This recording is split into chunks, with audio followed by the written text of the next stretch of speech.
जय मसीह के मित्रों।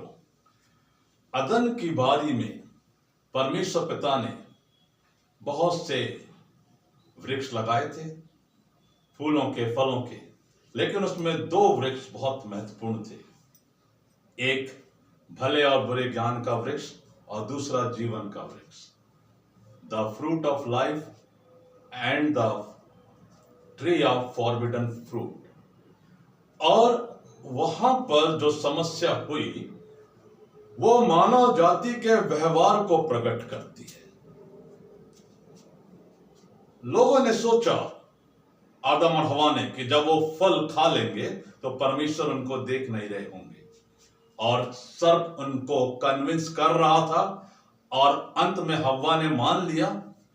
वो फल उसको लगा कि ये बुद्धि देने के लिए चाहने योग्य है, देखने में सुंदर है, और उसने वो फल खा लिया। और वचन में लिखा है अपने पति को भी दिया। उसे लगा कि ये फल खाने से हमें बुद्धि मिल जाएगी, ज्ञान की प्राप्ति हो जाएगी। लेकिन जैसे ही उन्होंने फल खाया उनको मालूम चला कि वो वस्त्रहीन है।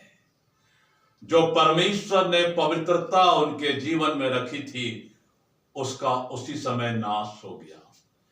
अब वो पवित्र परमेश्वर के सामने खड़े होने लायक नहीं थे। और मानव ने जब जब परमेश्वर की आज्ञा नहीं मानी वो धोखा ही उठाता रहा है, वो परेशान होता रहा है, वो परेशानियों में पड़ता रहा है। और सबसे बड़ा जो दंड मिला वो मानव जाति में मृत्यु आई और उनको अदन की बारिश से निकाल दिया गया। इन बातों को आज देखने जा रहे हैं।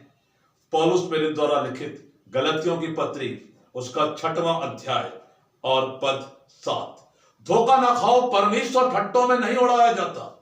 मनुष्य जो कुछ बोता है वही काटेगा। आज बहुत से लोग आदम और हवा की स्टाइल में, उसी की तर्ज में परमेश्वर से छुपकर गुनाह कर रहे हैं, पाप कर रहे हैं।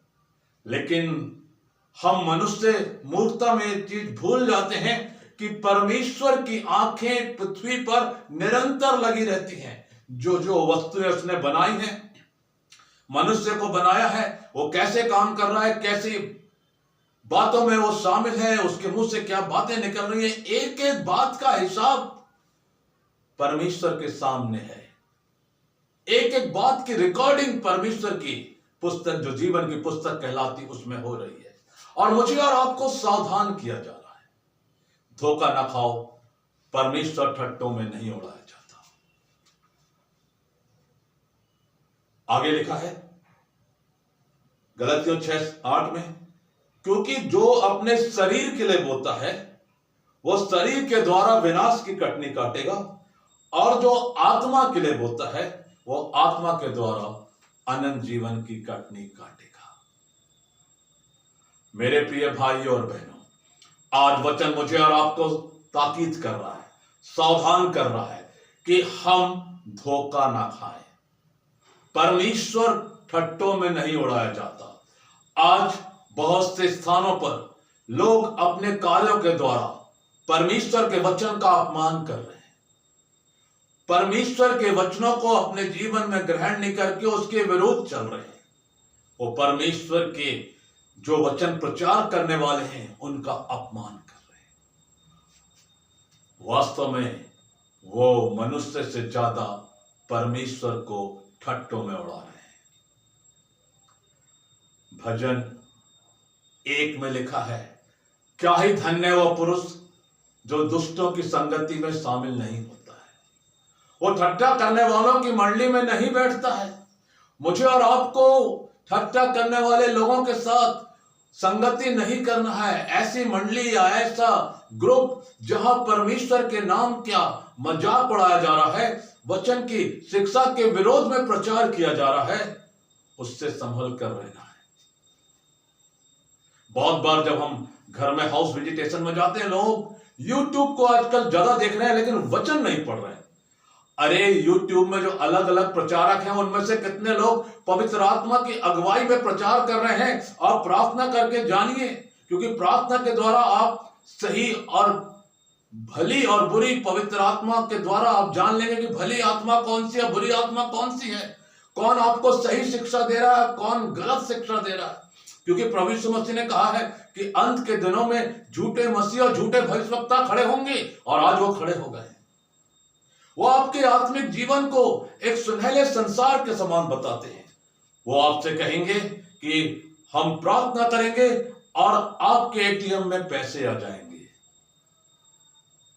आश्चर्यकर्म और जादूगरी में जमीन आसमान का अंतर है। आश्चर्यकर्म प्रभु यीशु मसीह के नाम से होते हैं। वो शारीरिक, मानसिक, आत्मिक चंगाई देते हैं। आदमी का जीवन बदल जाता है, व्यक्ति, नर नारी का जीवन बदल जाता है, बच्चों का जीवन बदल जाता है। लेकिन जादूगरी आश्चर्यकर्म की संज्ञा में नहीं आती। ऐसा कभी नहीं होगा कि आपको बगैर परिश्रम के आपके बैंक अकाउंट में कोई अचानक जादू से पैसे आ जाए। ऐसे वचनों से सावधान रहें। बीच में एक सीनियर उम्र की महिला मुझसे कह रही थी, क्या आदम की 2 हवाएं थी, 2 पत्नियां थी जिनके नाम अलग अलग हवा थे? ऐसा भी प्रचार किया गया। और पहली हवा से कैन और हाबिल पैदा हुआ, दूसरी हवा से बाकी संतान हुई। अब बताइए कि वचन क्या प्रचार किया जा रहा है? आपको धोखा दिया जा रहा है। आपको परमेश्वर की वास्तविक सच्चाई से अलग किया जा रहा है। केवल पवित्र बाइबल सत्य है और इस पर ही भरोसा रखना सीखिए। यहां वहां ध्यान मत दीजिए। जो परमेश्वर का भय मानने वाले दास और दासी हैं, उनके पास जाकर प्रार्थना के साथ वचन को सीखिए। बाइबल पर ही आधारित वचन को सीखिए। दूसरे के विचार जो अपने तरीके से इंटरप्रिटेशन दे रहे हैं, उस पर भरोसा मत करिए। सुनिए, सुनना बिल्कुल गलत नहीं है, लेकिन उसको जांचिए कि जो कुछ बोला जा रहा है वो बाइबल की शिक्षाओं के अनुसार है कि नहीं। संत पौलुस और संत यूहन्ना भी कलीसिया में समस्याएं थी। लोग ज्ञान मार्ग की प्रचार कर रहे थे कि ज्ञान के द्वारा परमेश्वर मिल जाएगा। नहीं, परमेश्वर मसीह यीशु पर विश्वास करने के द्वारा अनुग्रह से ही मिलता है। ज्ञान के द्वारा उद्धार नहीं है। नहीं तो दुनिया के सारे ज्ञानी लोग उद्धार पाकर आज स्वर्ग में विराजमान होते। मेरे प्रिय भाई और बहनों, यूहन्ना भी यही कह रहे हैं कलीसिया को। तुम्हारे बीच में कुछ ऐसे लोग हैं जो मसीह की शिक्षा के विरुद्ध प्रचार कर रहे हैं। हमें उनसे सावधान रहना है। धोखा ना खाओ, परमेश्वर ठट्टों में नहीं उड़ाया जाता। आज बहुत से लोग शरीर के लिए बो रहे हैं और शरीर के लिए फसल काट रहे हैं, और वो सोच रहे हैं कि ये ही आशीष है। आशीष और अनुग्रह में जमीन आसमान का अंतर है। हमारा उद्धार प्रभु यीशु मसीह पर विश्वास करने से और परमेश्वर के अनुग्रह के द्वारा ही संभव है।